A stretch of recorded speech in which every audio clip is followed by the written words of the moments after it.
cars, go-karts, and anything that you put gas in. We got a special guest tonight, Rick, which just dropped off somewhere. Oh, there he is. Wait, let me get him back in. Here we go. There he is. Hey, y'all. Hey, Rick, how's it going? Good, man. How about you guys? Good. Awesome. We're down here in the States, enjoying a little bit of nice weather. How's it up there in Canada? We're up here in Canada. We're getting some pretty decent weather the last couple of days also, so it's good. Spring is on its way. Nice. Very So, good. listen, we're live on YouTube, Facebook, and Twitch. So if you can, introduce yourself, tell people who you are and your organization and what you do. Sure, yeah. So I'm Rick Kopp, a.k.a. Ricky Hollywood. I think I just dropped off again. I'm not sure. No, you see it. Okay. And, I drive Bone Shaker JeTruck. So I don't know, you can follow us on Facebook and YouTube, and we're all over the place, or boneshakerjettruck.com. And I'm just open for a lot of questions. Nice. Now, Bone Shaker, how long have you been driving that truck? Yeah, this truck here, we've been driving this one for three seasons now. So we built it about 3.5 years ago, maybe 4 years ago. And it's an international, and it's got a F4 Phantom fighter jet in it. And it's a pretty cool ride. How much thrust does that make? It's 36,000. That's with afterburner. 18,000 horsepower on its own. So the afterburner doubles the thrust? Doubles. I didn't know that. Yeah. Yes. Is that common with jet engines? That's common. Yeah. Wow. So, yeah. God, so that's better than nitrous horsepower, any day. Yeah, right? Yeah, when it spools up, man, it gets going. It just keeps on pulling and pulling. So any hot rod you've ever driven, you feel that pull. Well, this just never stops pulling. There it is. Yeah. All right. So the converse question to that is, how do you stop it? Well, good question. So we have brakes on all 6 wheels, but obviously we don't depend on that. We'll burn it up.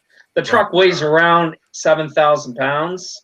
So we've got 2 primary chutes and 2 secondary chutes. So whack out the first set. Hopefully all goes well. That'll slow it up. And then, of course, we run into trouble. Then we go for the secondary and then get on the binders just a little bit. Do you really feel the hit when the chutes hit? Because I'm a drag racer, so I know what it's like to drop like 2 12-foot chutes out the back at 200. Yeah, and with 7,000 pounds, you guys have much larger parachutes. Yeah, ours are like 18 feet. Yeah. So they're really big. So when that thing hits, when that laundry deploys, yeah, it hammers you. You're hitting That's the belt hard. Laundry. It is. It's a lot of laundry. How long does it take you to pack roll it them into up? a tube? Actually, my fiance Christine, she does the majority of all the folding and everything, and it takes 2 of us to put it in the pods. But she's got them done in 20 minutes, 15 minutes. Heavy on the baby powder, make them nice and soft and make them come out real good. And it looks good on the other end. Absolutely, just get that white poof. How long do the chutes and straps last in that car? As long as they don't get burnt up, I'll get 3 years out of them. Cool. Yeah. When do they have to be recertified? Actually, chutes don't have to be. There's no certification on parachutes. Yeah. There's no cert on those things. Seat belts, everything else. Seat belts and all your other equipment. Right. Yeah. Even the wheels. They certify the wheels now. I mean, do you guys find that odd? I mean, it is a huge piece of safety equipment that's, going to stop. I think that's one of the ones that slipped through NHRA's claw. Yeah, I'm not sure, and no comment. Yeah, I know, right? Yeah, that's weird. Yeah, because none of the parachutes I've ever had any kind of SFI cert on them. Yeah, So. no. I mean, we've got, like you said. I mean, on my old, my blower cars, obviously you got blower restraints. You've got Sure. everything, right? Diapers, you got everything. Everything. Yeah. But on this, you've got your chassis, my suit. You've got your straps, and that's pretty much it for certification wise. A helmet. Mm-hmm. I got a question for you. Sure. Hardware on a jet engine. Do they make you do like military style? Where you're wiring all the bolts and nuts and everything together. Safety. Yeah, everything. Yeah, everything is Safety tied wired and twisted, and Yeah. I thought it would be the way it would go. Yeah. That But makes getting licensed in that was the biggest challenge. Was Okay. licensed in my top dragster to 6.0, my nitro funny car. I did a crossover, couple passes, I got all that. But once I got into a jet, it was a whole new world. You had to do 12 passes, and 4 of them with 2 NHRA officials, and then the other ones you have to have 2 drivers to be there to watch you. So it was over a course of 2.5 days. Wow. So you had to rent the track, be there, make sure everybody's happy and everything, and get out there and make sure a fuel truck is there. Right. That's a lot of kerosene. Yeah. So I run diesel. Okay. Diesel. Yeah, I run diesel in the truck. There it is there. So when I'm doing that, the afterburner and all of that, like I've got a 2.5-inch feed line just to feed the engine. So I carry about 125 gallons of fuel. Wow. Yeah.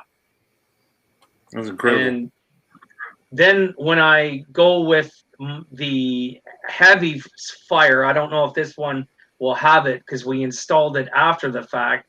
We have another 2-inch tube that comes in with a secondary pump, which pumps 75 gallons a minute. So I've got a separate button there that I can sit and unload a ton of fuel in the back to get that huge fireball. Sweet. Nice. I tell you what, Yeah. Rick came to our local track here, 2 years ago? And Yeah, it was 2 years ago. Yeah, I got to see it live, man. It was pretty tough. Yeah. And just to let you know, we'll be back at Quaker City on July the 11th. And then we're heading over to Maryland for July 25th. MIR is a great track. Yeah. MIR is an awesome track. I've raced there. That place is phenomenal. I don't know if you can remember, but they have one of those metal signs that hang off the side of the tower. Yeah, we knocked it off. Yeah, we knocked that right off. It was gone. It came right out from the wall. We used to race a lot in Atco, New Jersey. Yep. And they used to have a wall with garage doors. Big, tall, like 14-foot roll-up doors. Side, And they had big, 4-foot by 8-foot metal sponsor signs. Yeah. And every time the jet cars would go there, because one of the guys that owned Atco way back when, Bob, I forget his last name, he was a jet car guy. Yeah. And they would scorch the signs or knock them off. It was a disaster, but what are you going to do? And they had to close the doors because the flames would come straight through the wall and go out into the staging lanes. So they would close those doors down. Right. So now they redid the track, and unfortunately, I don't think it's going to be around past this year. Yeah, it's going to be gone. The property's getting sold. Yeah. But they put a lot of money into upgrading that track. It's absolutely gorgeous, and I'm so pissed off that it's going to go away. Yeah. Oh, we've been invited to that track for the last. That's where I got licensed, and for 4 years, we've been going to that track. So, it's a great track with a long shutdown area. It's awesome. Beautiful. Yeah, that's a really nice track. Yeah. Papa Squirrel has a question. How many gallons per pass? Yeah, I got that there. I'm just looking at that right now. So we average 100 gallons per quarter-mile pass. So that's heavy on the afterburner, big fires, big show. We have about a 4-minute, maybe 5-minute hang time outside of it, and then it's full barrels right down to the traps. So yeah, we average around 100 gallons per pass. Wow. That's a lot of fuel. It is a lot of fuel. That's wild. Yeah, a ton of fuel. I got a question for you. Do you guys, jet car guys, do you experience issues with burner pops blowing out the casing at the back of the motor there? In mine, no. I don't. Some of the smaller engines, they seem to have that, but I've never had a blowout yet. Good. No. That's cool. We don't want that. Arco, I think your Arco's audio's messed up. Yeah. I was just watching. Sound like crickets. Yeah. I was just watching Outlaw Custom videos on YouTube just before I came downstairs, and so I'm like, I feel like I'm like, where am I? Am I upstairs? Am I downstairs? I'm watching stores. I'm watching woods and forests and cool stuff. Wait a minute. Yeah, we can't hear you. You just sound like it's the chipmunks on speed. Yeah, you have no audio, but it's like this weird chirpy noises. Yeah. Yeah. Arco and Heidi, we can't hear you. We're just hearing tweets. What about now? Yeah, we can hear you now. There you go. Okay, cool. All right, sounds good. Tech person's got her crap together. So Rick, how many shows do you do a year? Like last year, we got hammered. We had nothing. We never. And once the borders shut down, that was the end of us. We never got nothing. So this year, we're looking at around 10 to 12 shows. That's our plan. And then that's not including car shows and everything else, but on track 10 to 12. That's our game plan anyhow. Nice. And it seems that all the tracks that we've been talking to are eager and they want to put on a good show, and they've reached out to us and whatever. So the rest of it is just putting everything together. Well, if they're gonna have your truck there, it's gonna be a good show. It's gonna be awesome. Man, that thing is sick. Thanks, man. So, I come from a whole long line of loggers, and I can see them all freaking out over your truck, being like, I can haul this much wood.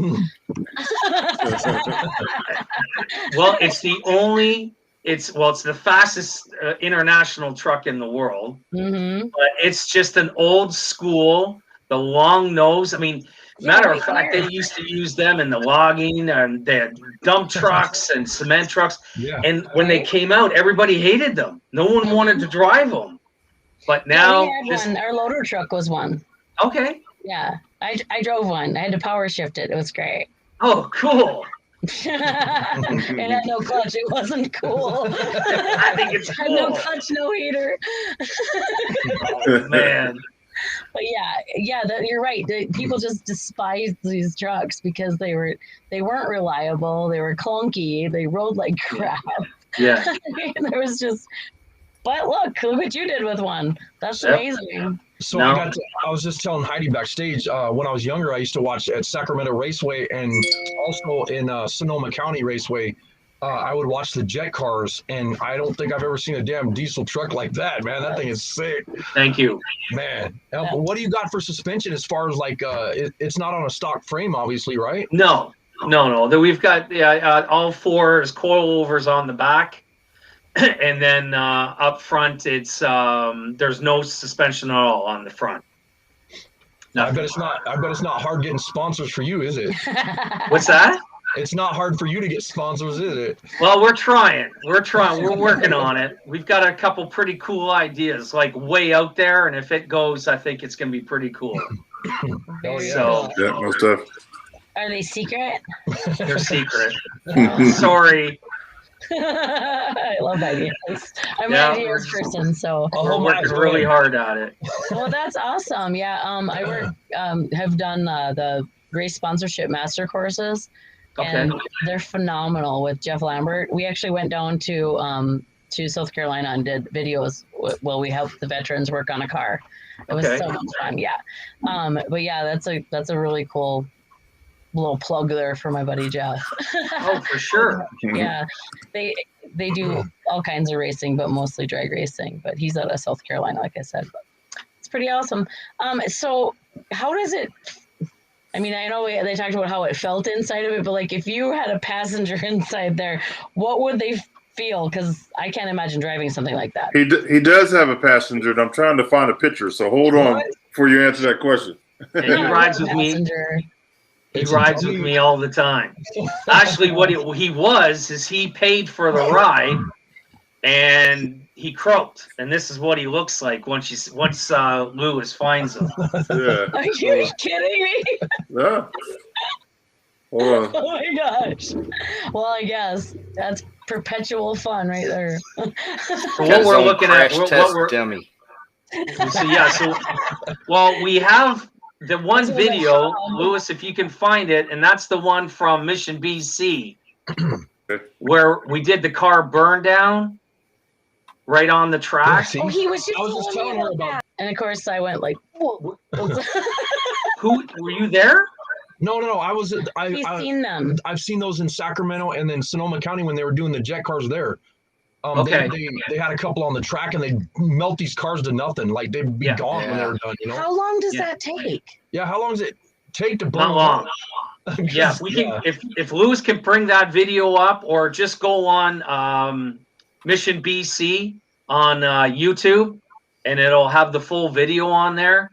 And so once I hit it with the afterburner a couple times, it just starts to melt, and then it's just. Was it So what they had. Pardon? The question is Ford Taurus? Ford Taurus.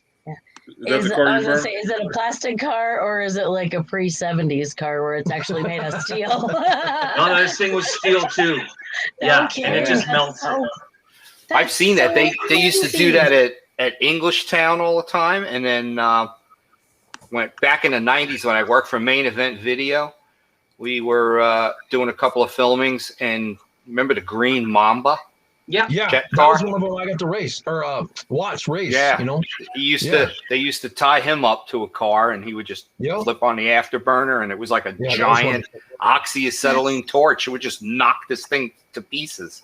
Yeah, just completely melted. Crazy. They actually had a Ford Escort, the little cars, and they pulled a Ford Escort out there, and they lit this thing on fire and started melting it, and then pretty soon they usually they'll bring the fire department over there.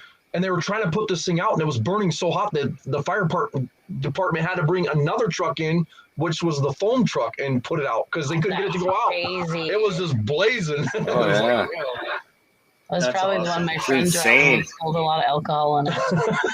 Yeah. So where are you from? You're from Canada, obviously? Yeah, we're just outside of Toronto. Okay. So we're about 30 minutes from Buffalo, New York. Very cool. Okay, you're right. Cool. He's right by Kanawagi. So my buddy's right there in New York on the other side. He's in Canada. Okay. So he could be in Fort Erie? I'd have to find out. I don't know the name of the town. He does all of his shopping on the US side because he says it's cheaper. It is. He doesn't anymore. No, he still goes over there. Yeah. What? They let him go shopping over there, yeah. He must work in the States. They got the borders open now? I don't know. He goes. No. For us, why not? The southern border's wide open. You might as well open up the northern one. Yep. Oh my gosh. So we're actually we're in Minnesota on the Canadian border. Yeah, we're like 28 miles from the border. Oh, okay. Yeah, but there's the border crossing's 40 miles because you have to get into International Falls. So gotcha. Yeah, we're just south International Falls. Yeah. For some reason, it's not letting me go share my screen anymore, so I don't know what's going on. Okay. Maybe it's because you got 5 people on. Yeah, Well, maybe. she probably screwed it all up herself. Probably broke it. I've been pretty bad about breaking things. I broke my truck. I broke the speakers. Yeah. We Hey, the that's a same new here. one on me. Believe me. That's a new one on me. Bad She hit a deer so hard that her fuel pump quit working on her truck. Wow. That's Yeah. a Get totally out of here. Yeah, dead serious. It was 70 miles an hour, and I killed her immediately. Oh my! And Yeah, then, I and then bet. her truck was acting really funny, and we found out it was a fuel pump. Yeah, so I don't know what in the world, but And it was running was fine fine before before that. that. She plowed that deer, and it instantly was running at 35 miles an hour or whatever. it you was know? really strange. Is there some sort of safety thing under a front end collision that would limit it? In other I words, kind of wondered about that. you know, They probably just pushed a switch and they said it was a fuel pump. Charged us $1,000. no, it might have Yeah. been, you know, from a It might have. heavy front end collision, it might have put it in limp home mode or something. So you can It only might go. have, because I literally went from going 70 miles an hour to going, like, I could go 40, and then pretty soon I could only go 20. And then I was not going anywhere. So my girlfriend, who has a towing company, she came and picked it up and brought it over to get fixed. But because we don't have time. And my Did you ever truck's hear so of anything big, like that, Ray? You know, limp mode is very well known, and that's what happens when systems, you know, when there's a fault in a system, a car will go into limp mode, just like Heidi said, Mhm. to save the rest of the system. But yeah, you know, I know my buddies in the collision business, a lot of stuff, like really good adjusters, like if a car gets hit really hard in the back, and you know, and they're talking about total, the first thing they do is they go and look at the front of the vehicle. And I found out why. They look to see if like the engine moved forward and hit the grill, or was there was a fan that could hit. So they look for reciprocal damage in the opposite end of the vehicle, and if there is, they know that it was really hit hard, and then they can go from there with their determination. So yeah. But it doesn't take much, though, because Pat, a friend of mine, I worked at a mechanic shop with him in California, and we got a call one time that this lady backed out of her driveway and ran into her daughter's car or whatever, just smacked into it, and her van shut off. And we got there and we were looking at it. We flipped the glove box open, and it was the reset in the glove box. Wow. And there's a fuel shut off reset in the glove box. Yeah. Wow. Okay. It was I don't know what kind of, it was a Ford van, whatever, back in the day, whatever those were, you know? Well, and the weirdest thing about this whole deer hit is that the head went like into my grill, because I have a 2500 HT Chevy. It's a big truck. And her head went into the grill, and then it just snapped her around. She went under my truck and then kind of skidded out the back. Well, Right. then my truck stopped running. I mean, it ran home. It got that limp mode. That totally makes sense, because I could only get up to 40 and then only to 20. So anyways, I hit her pretty good. All right, Yeah. so I got a question for you, and I know Ray's going to know what I'm talking about. After you hit the deer, did you go to your mom's and ask for a knife? It's a sin. Come on, it's a sin. Goodfellas. Yeah. Best movie ever. I gotta borrow this. And I actually had a knife. Oh, you know, I had my pistol, and I had another knife, and I had another knife in my purse. There you go. I did not need a Goodfellas. But yeah, it's a sin. You know, it's a sin. Come on. yeah, it is a stick. But no, it was so funny because these guys showed up. They're like, "Do you need any help?" And I'm like, "She's dead." I did the first time. Right.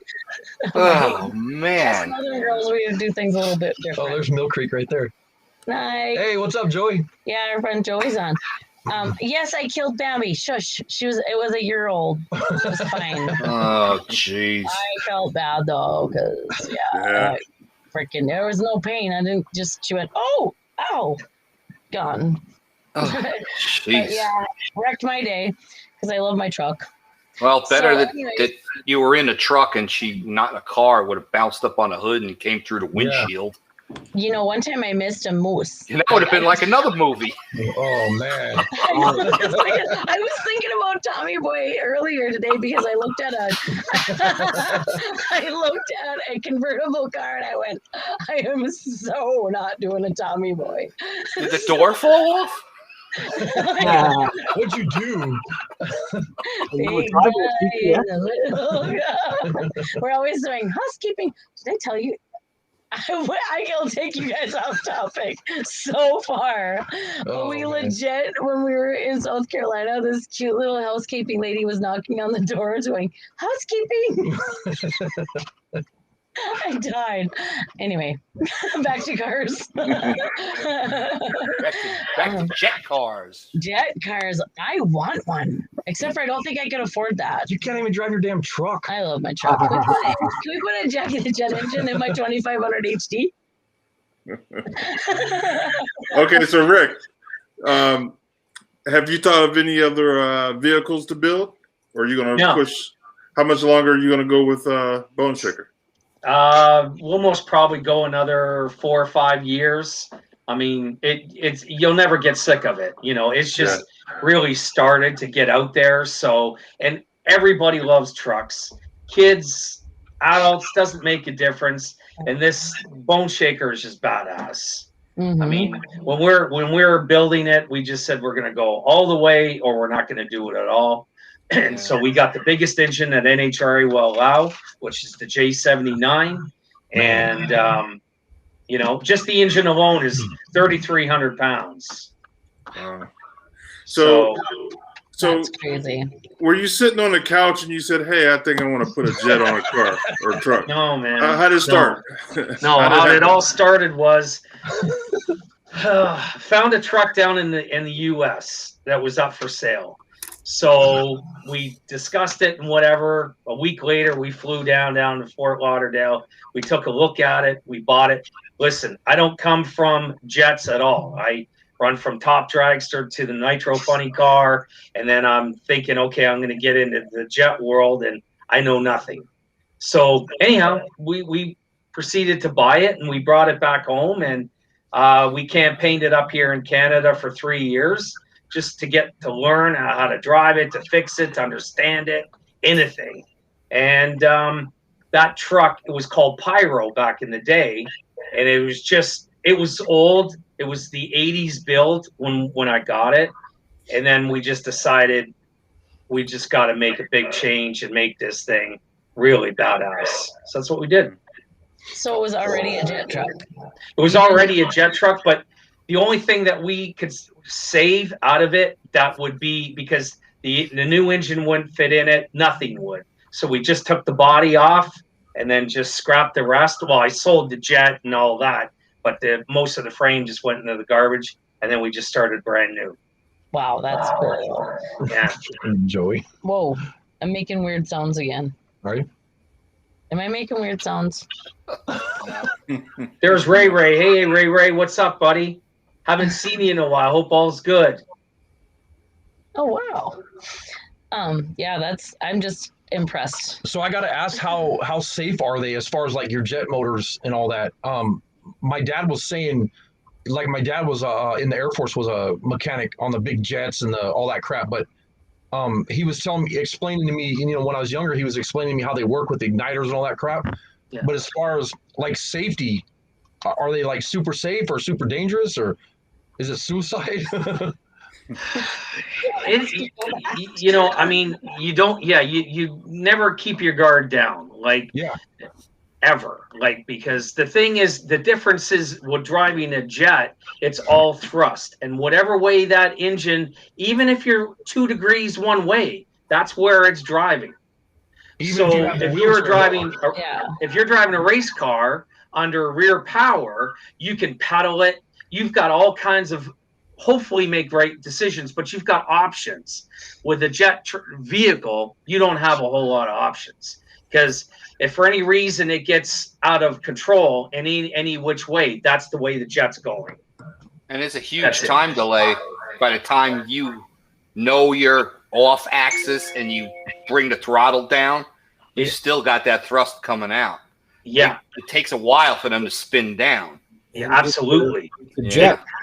Yeah, like I'll shut it down. So my throttle and my chutes are all on one handle. So when I pull back, it shuts down the fuel pump mechanically and electrically and deploys the chutes all at the same time. And when I come to the end of the track and come back around, it's still going. Just Like the spinning, even motor though is it's done, not but it's under still fire. rotating around. Yeah. I wonder if Right. I wonder if the pumps would do that if you hit a deer. Have to be one hell of a deer. You'll have jerky when it comes out the other side. Have to be It true. might be done. You might be cooked. It's Yeah. venison. Yeah, we Oh, wanted to I got do a for- question. Yeah. Okay, so you're talking about an engine that came out of a fighter jet, That's right. right? Are you spinning it to the same top RPM that they would be using in a fighter jet, or are you below that typical, let's call it a red line?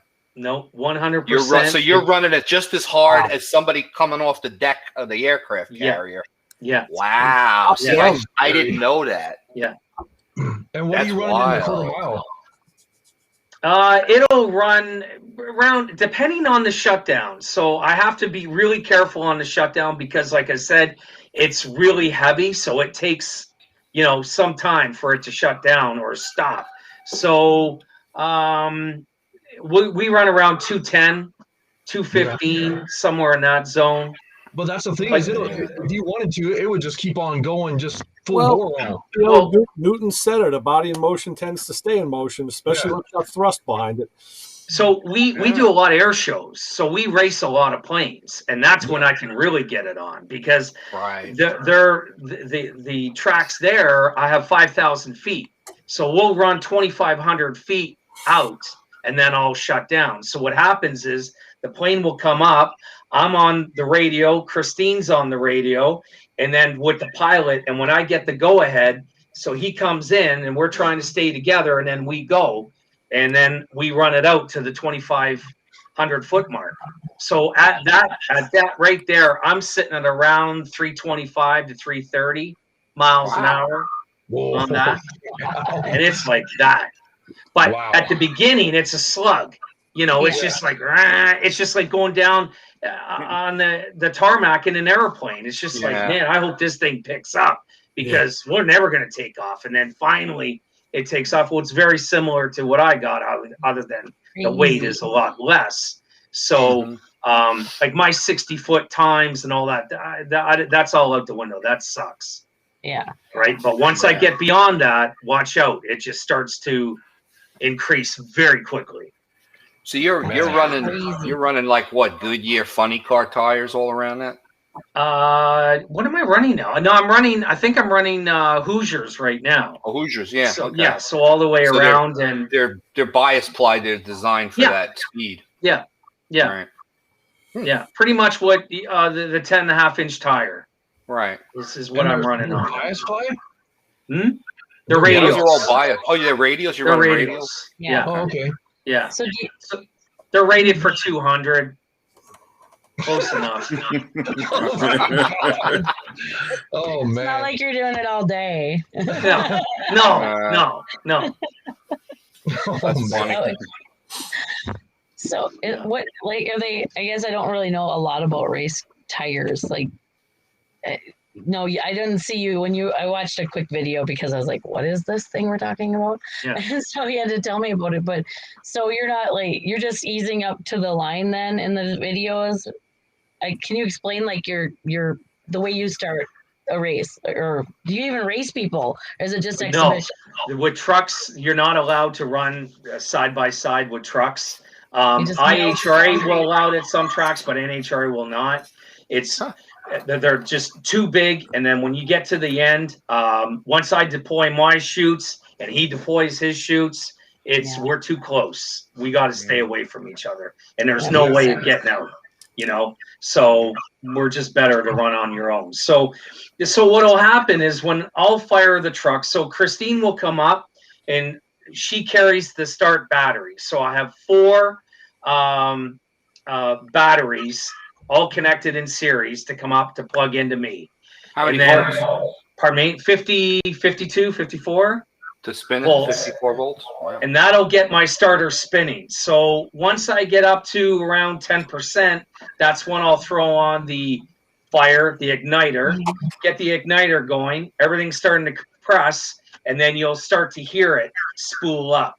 and it takes, you know, a couple minutes by the time it'll come up and get into actual full run.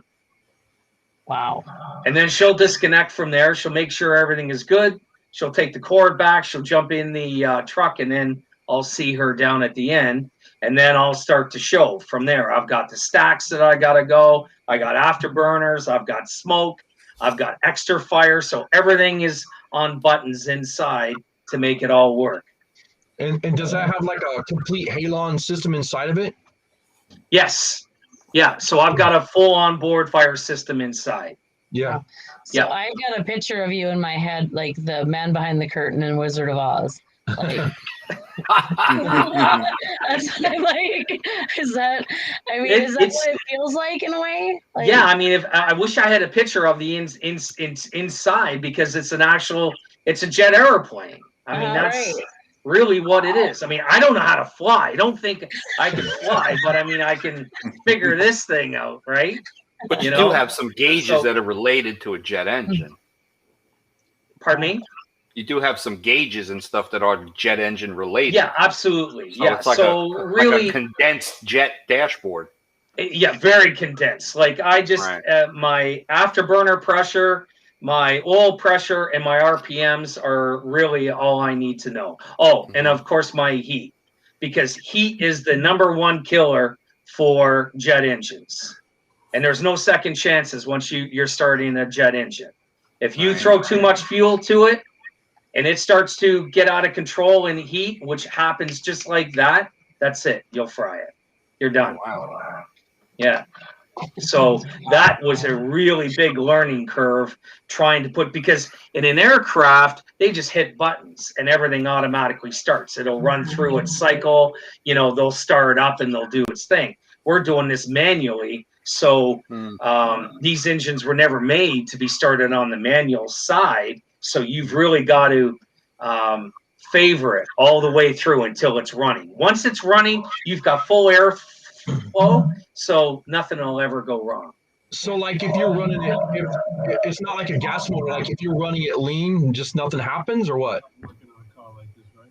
No, it'll never run. No, it'll never run. It's strictly heat. So the lean side will never come through.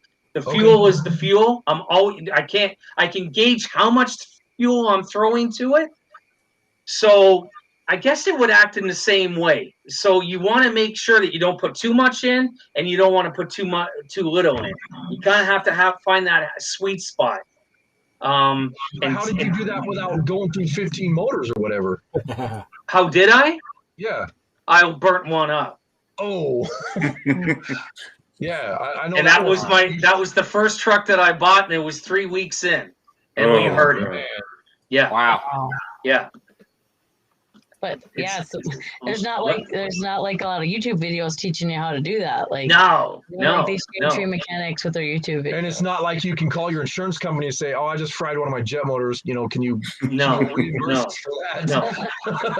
The only good thing was it was a J34, so it was the smaller engine. Yeah. You know, we could fix it and get it back up and running in a pretty decent way. This particular engine, we don't want to do that. Is there like a network for parts for these things? Like, how do you find this stuff? Craigslist. No. Marketplace. No. Racingjunk.com. It's like anything. If you run a nitro funny car, nitro stuff, you kind of go down that road, and you know, if you're in pro modified, you're kind of in that road, super stock, whatever you're doing, right? Yeah, but you know, me as a car guy, yeah, I understand those avenues, and you know, I'm just like a pro mod, top sportsman, door slammer kind of guy. But I know that I can go to somebody like Vinolia Pistons, and I can buy pistons for a top fuel motor. But it's like, how do you find parts for a Navy jet motor? You know, and this is something that you meet in a network, like you said. You know, I've got several guys that have parts and have things that I need, and do you have to like stock up on stuff that basically could kind of go away? Yeah, I mean, I have secondary starters and certain things that I have and keep just for backup, just in case. But you can't buy another motor and carry it around with you. That's over 3,000 pounds. What about Right? like maintenance? Did you have to take some sort of like aircraft mechanics course? No, I just hung figure out out. what's going on. No, I hung out down at the shop for a month, came back on the full build, went back down there again, and just learned as much as I possibly could that So way. you didn't have to bother with any kind of FAA certifications or anything No, like that. no. That's kind of pretty scary. Yeah. Well, Yeah. you know. I have no desire of flying an airplane. None. Yeah. Well, if you had wings, you would be. Yeah, exactly. Yeah, Now let me ask you this: yeah, man. when you get out of that truck and get into your truck, Yeah. is it hard? Whoa. Is it hard going so Is it slow? what? Is it hard going so slow? In your No, regular truck? no. You know, just leave it at the track, man. It's all good. Yeah, you get it out of your system. I'm good with that. I get it out of my system on there. Yeah. That's funny. I tell you what, it is a really cool show, man. When you came here, the crowd really enjoyed it. It's like something you never see. No. I mean, listen, I love jet cars. They are awesome and whatever, but once you bring a jet truck out, it's just a different vibe and a different feel and whatever. And Bone Shaker really rocks it out of the park. It really, truly does. It's just the coolest thing. You know, I like them, and at the same time, I hate them. Yeah. Because every time we would be racing at a big show, Yeah, I know exactly what you're gonna say. they would run the jet cars, which we would call leakers, because they always wound up leaking. Yeah. And then the fire show would literally beat the hell out of the starting line. Yeah. It's just that fire, just whoa. And they would always wind up putting up like Pro Mod or Mountain Motor Pro right stock afterwards. right after it. I know. And it's like, are you kidding me? Really? You couldn't run us first, Yeah. But We I don't like 'em, decide that. I no, totally the understand what you're promoter saying. does. Sure. I Yeah, know. we're there, and they say it's time. That's what we do, right? Yeah. No, there was no hatred there, but it's just one of those things that you could have a great track like a Wednesday night at Englishtown. Phenomenal, weather in the summertime, and the bite is just insane. And they would run a couple of jet cars. Yeah, every now and then they bring in Bob Motts with that thing with 3 engines on it. That guy would melt the track from end to end. Yeah. Bob Mott's truck has the same engine that I have. The one you're talking about is Shockwave. Oh, Shockwave. He runs 3 J34s. Yeah. Yeah. That's nuts. Yeah. Well, we got a question. Frank has a question down in the bottom.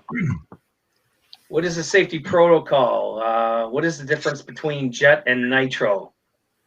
For safety protocol, it's along the same lines from nitro to a jet. I mean, you got to be licensed. You've got to have all on board fire extinguishers. Well, not in a nitro funny car, you do, and everything's got to be certified. So it's pretty much the same thing.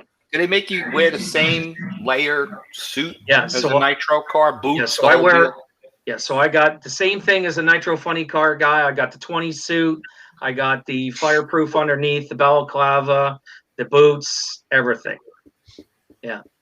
There's safety freaks with the boats too, with the drag boats. Yeah. I was on 3 in California. I was on 3 different drag teams. I was in the pit crew, and I was on Blowing My Wad Racing, which was top alcohol. Yeah. And then the second team that I was on Rat Attack, which was top alcohol. And then Top Fuel was my boss, which was Bad to the Bone, and that thing was insane. Oh man! And he actually got in a real bad accident and broke his back and legs, and I mean he got all screwed up. And then that's when we built Bad to the Bone 2, and it was just insane. I actually got to see one year we were going to all the different tracks across the United States, racing these boats. And I got to, in 3 months, I got to see 3 people die. Or in 1 month, I got to see 3 people die. You know, That's yeah. horrible. You got to. Well, on the track, yeah, watching them wreck, you know, and there's some drag boats are crazy. Yeah, they're insane. They're just whacked, you know. We used to do a lot of videos with Main Event at Firebird Raceway in Phoenix. Oh yeah, that big lake, and it was weird. When I first started working for them, the first gig was boat race in Phoenix, and you know how they have that island in the middle. Because basically that lake is like an oval track. So there's that big island in the middle. So Dean, my boss, says, take a golf cart, go around the other side, have the guy take you to the island, set up your camera. I'm like, okay. So he goes, just film stuff. I didn't have that camera on for 2 minutes, and they were running like a sportsman class, and this guy's motor locked up, and he came tumbling out of the boat. Yeah. And then the boat ran him over. Yeah. And then he pops up out of the water. And I'm like, oh my God. And then my radio starts crackling and Dean goes, you got that, right? And I'm like, yeah, I did. And Literally. that lake is only like 4 feet deep or something. Yeah, 4 or 5 feet deep. Yeah. It was unreal. And then another race that we were there was a Top Fuel boat got crazy, banging off the sponsons, and then it turned, and basically the body exploded, and the driver capsule came flying out. And I was the only camera that happened to be on at the time, and it wound up making the national news. Wow. It was all across the country that this, you know, Top Fuel Hydro basically exploded into a million pieces, and the capsule went down, and then it kind of came up, and then they came with the rescue boat, and the guy popped up the canopy, and he got right out of that thing. I was like, oh my God. But that was really cool that it was on the national sports and all the news on Sunday across the country. That was pretty cool. It's like when you watch the road course motorcycle racing. It's not the fall that hurts the guy. It's the motorcycle that catches up to him and runs his ass over. Yeah. Right. One of my friends is a Isle of Man racer, and that's kind of what he said too. He's like, you just tried to get because I asked him like, with these speeds and what happens? He's like, you just get out of the way. That's what you do. I was like, that just seems crazy. Yeah, he's got balls. The rider actually gets off the bike, and with the full leathers and all, I mean, the rider will, you know, they were at the same speed they were riding at. Obviously, that's physics, but they'll start to slow down immediately because of the force of friction, and then they usually go off the track. But the bike can actually pick up speed, you know, lay it on its side, and then you know it'll catch up to them a couple seconds later, and that's where guys get really hurt. I used to see that at Bridgehampton all the time. It was scary. Really? Totally. Scary. It was funny. It was about 2:00 in the morning one night, and we were testing, or we wanted to test the boat, and we didn't have anywhere in our area that we wouldn't go to jail for trying to test it at the lakes. So my boss is like, hey, and me and Bruce and Tony, we all threw it on the back of the truck on the trailer, and we took the boat up to Lake Hogan, which is right behind my house.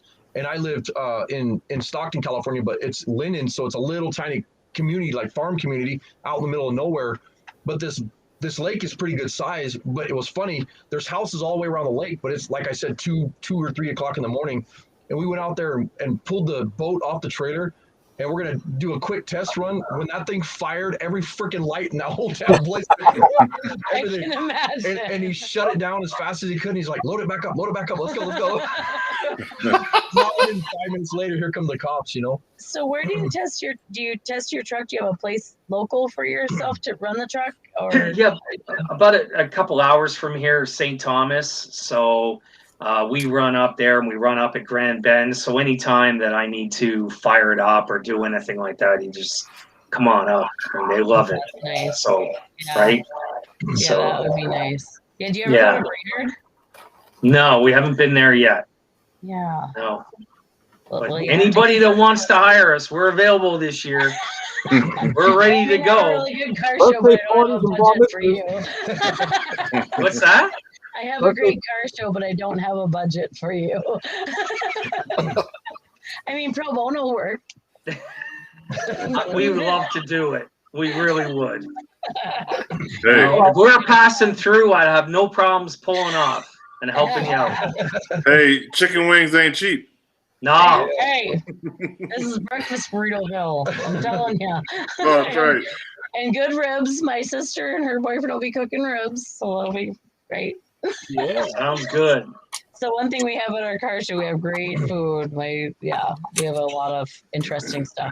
And a Love nice it. burnout contest. I'm pretty sure that you would wreck the burnout contest. So people might. Just hang the ribs out the back, and I'll light the burner a couple I was just times, and wondering, that'll like- be it. We wanted to do that a couple years ago with a turkey, and just have it hanging there and just Oh, burn you, the Jesus out of it. oh, you Maybe want we'll do it this year. animal Yeah. activist? Yep. Not a You could live cook it at home in turkey. your oven, but you couldn't cook it behind a jet truck, you know? But if it came out of the bag, you just take it, it's still frozen, just hang it there. Yeah, and just hang it. Yeah. Heidi doesn't feed you roadkill, Joey. Not yet. That's a buddy of ours, by the way. He's Oh, busting okay. our balls, so. I have not fed anybody roadkill in at least a month. Not that they know, anyhow. Not that they know. Just kidding. So, Rick, Yeah. can you give everybody your websites and where they can check you out? Sure, man. So hop on to boneshakerjettruck.com, and you can follow us on Facebook. Add us on. We'll follow you, whatever. And on YouTube, there's all kinds. Look at the one from Mission BC. That one is a really, really cool run. They're all good, but that one is over the top. Nice. And Yeah, you what's- have a YouTube channel? Pardon me? Do you have a YouTube channel? No, we don't yet, but we're working on it. Okay. Yeah. Right, Lou? Yep. Yeah. Everything's coming full circle in 2021. Yeah. A lot of stuff's gonna pop up. So Very Lou and cool. I, just to say it out a little bit, that we're going to be doing some marketing and some stuff together. So I think we're going to be making some good inroads this upcoming year. Oh yeah, for sure. Yeah, Yep. it'll be fun.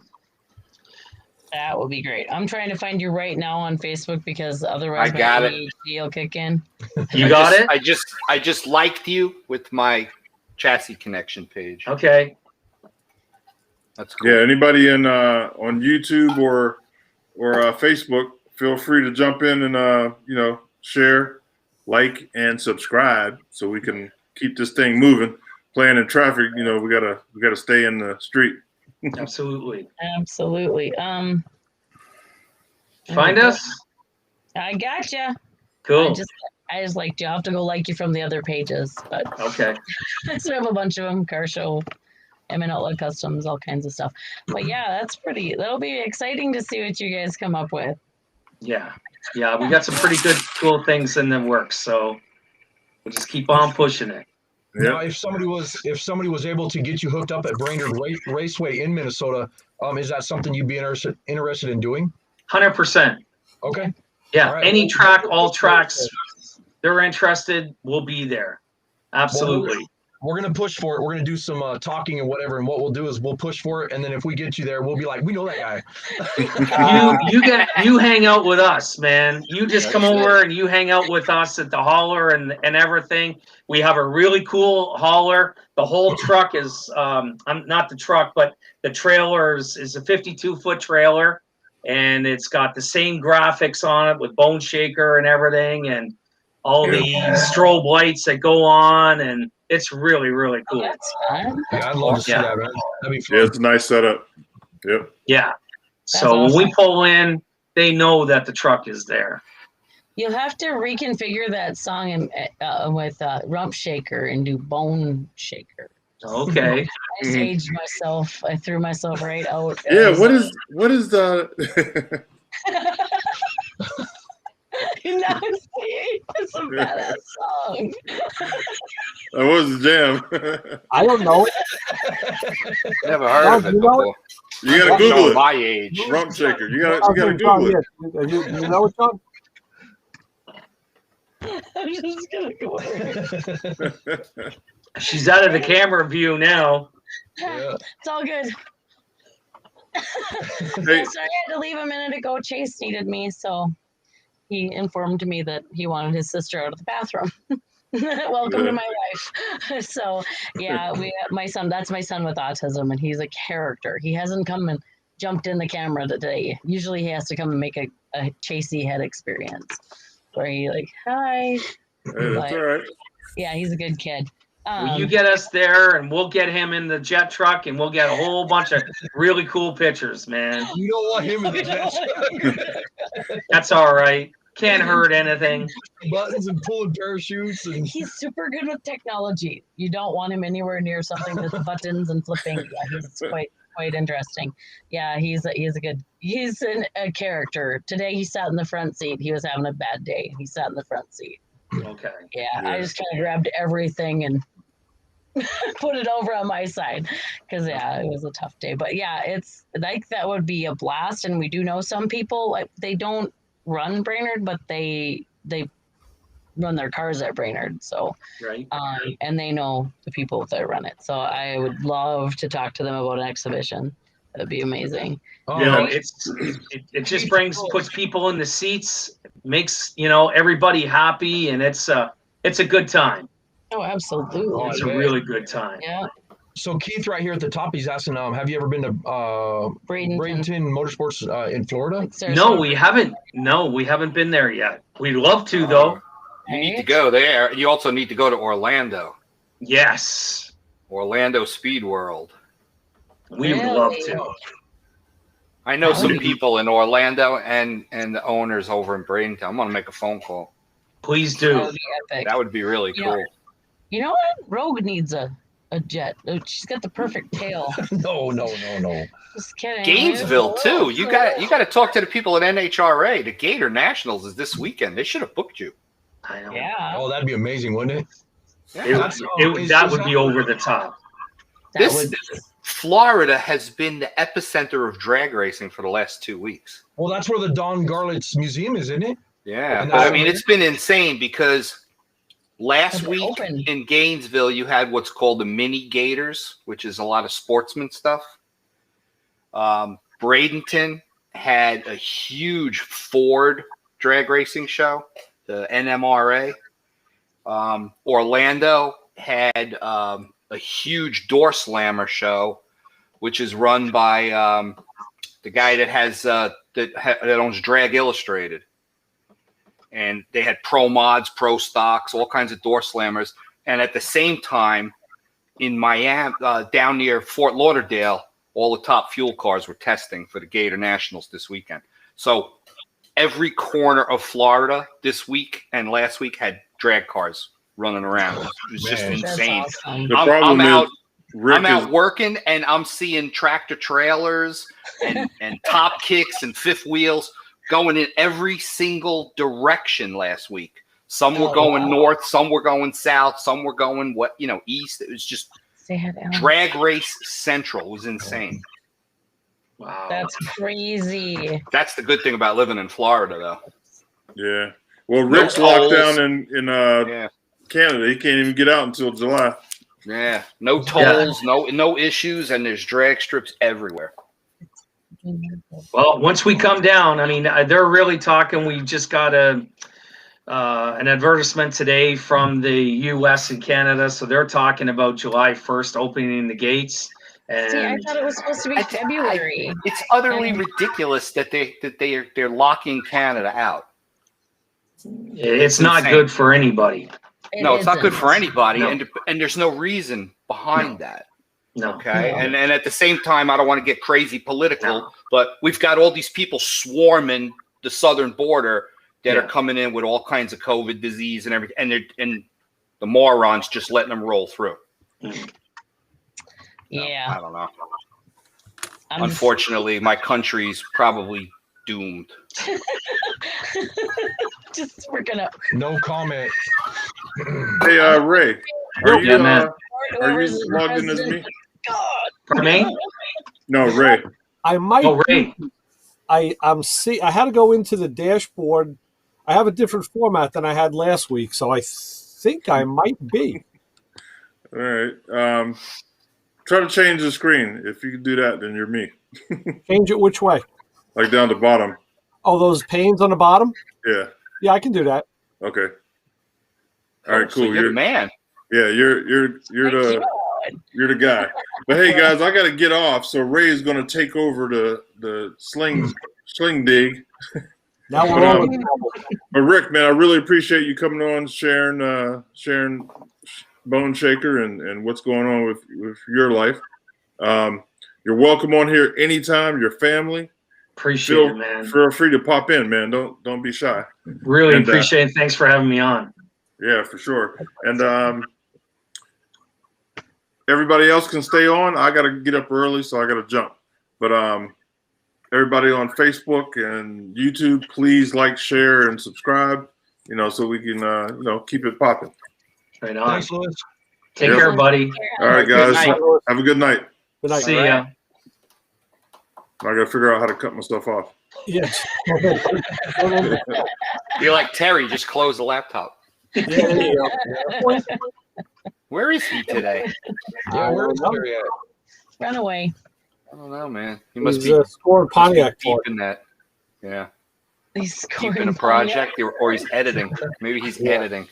That could be. Oh, yeah, that could be. Like, we just point and shoot. So I like Heidi and Arco, can I make a suggestion for your YouTube channel? Yeah. Sure. It's a volume issue. I think if you invest a little bit of money in a microphone, a separate mic, Arco, because what happens is, like, I'm kind of, I guess maybe it's because of the radio thing, I'm kind of volume sensitive. When I get to your videos, the volume is always, the level is a lot lower, I guess, because you're at a distance from the camera. And then I raise it up, and then I'll go like to another video, and then blast out of it. Yeah. But I think the presentation will come across a lot cleaner, because when you turn your head, the volume, it diminishes. Yeah. So, and there's a bunch of mics out there now that are they're really cheap. They're not that We expensive. actually just got one, bro. Yeah, we got Oh, one. cool. We're just trying to figure out how to work with it. Like, so if he's got a lapel mic on and he's grinding, like, what is what's going to happen with that? Or when I'm running the planishing hammer, is just brutal loud. Like, I have to wear earplugs and earmuffs when I'm shaping parts. Yeah. And when you're running that planishing hammer, I don't want that to come across on the mic, Yeah, so Well, we're trying to figure it out. But I know that typically, even with the cameras I've used, is a setting where if the microphone senses like a loud noise, it'll just cut itself down to like nothing. There's a name for it. It's like an auto level or whatever. And see, my phone does that. When we're filming with my phone, it'll do that. And then that's why you'll see a pause when we stop doing something sometimes that's loud. I'll say, you'll actually hear me sometimes say, just give it a second, let the microphone catch up, Yeah. Right. But you're you're right. When he's not talking to the camera, it's hard to hear. And our intro is pretty loud. So then when the volume of the videos are lower, it's kind of a wonky thing. What are you using to shoot with? Just my cell phone. Yeah. I mean, that's we've tried different cameras and stuff, and we just got crap results. Yeah. Like, just So we Because I know a friend of mine that does like videos and stuff.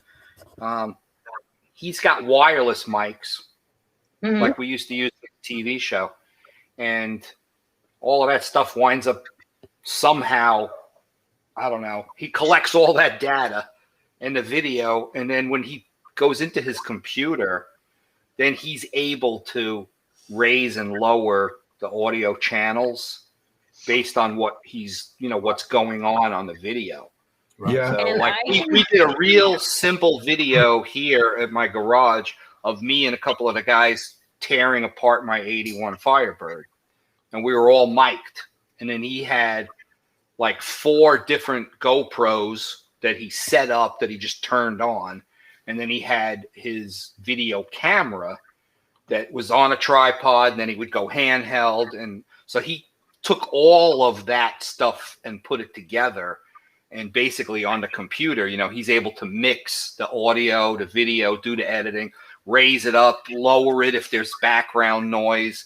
You know, if one microphone is picking up something that it shouldn't be, he can kind of mute that. But Right. it's kind of complicated, you know, it's a bunch of stuff going on. And when he's editing, he's like a film editor. He's looking at various streams. Somehow he syncs this stuff together. I don't